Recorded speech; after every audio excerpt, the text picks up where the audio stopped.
எனக்காக, ஓடும் நதிகளும் எனக்காக, மலர்கள் மலர்வது எனக்காக, அன்னை மடியை விரித்தால் எனக்காக. ஏண்டா அறிவு கட்டம் உண்டோ? ஆள் வருது தெரியல, பார்த்து அடிக்கப்படாது. நான் அடிக்கிறது உனக்கு தெரியல, நீ பார்த்து வேண்டியதாயா? கண்ணை மூடிட்டு வந்து அப்படிதாயா? மருந்தடிக்கிற மூதேவி என்ன திமிரா பேசலாம் பாத்தியா?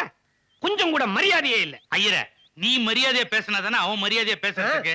தம்பி, ஏரியாவுக்கு புதுசா? ஆமாங்கய்யா.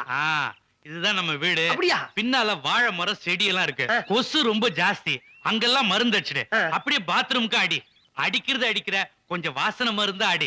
பொண்ணு பாக்க மாப்பிள்ளைங்க வந்துட்டு போவாங்க. டேய், அப்படியே எதிர் வீடு தான் நம்ம வீடு. அங்கேயும் மருந்து அடிச்சுட்டு 2 வீட்டுக்குமா சேர்த்து ஒரு 4 அணா வாங்கிட்டு போயிடு. 4 2 வீட்டுக்கும் போயா அல்பம். 4 நாளுக்கு ஒரு துண்டு பீடி வாங்க முடியுமா அவனால? ஏண்டா, கவர்மெண்ட் மருந்துல தண்ணியை கலந்து அடிக்கிற நாய் உனக்கு இதை விட எவ்வளவுடா கொடுக்க முடியும்? யோ, எதையுமே தண்ணியை கலந்து அடிக்க முடியும், ராவாலாம் அடிக்க முடியாது. எதோட கனெக்ஷன் கொடுக்கறான் பாத்தியா?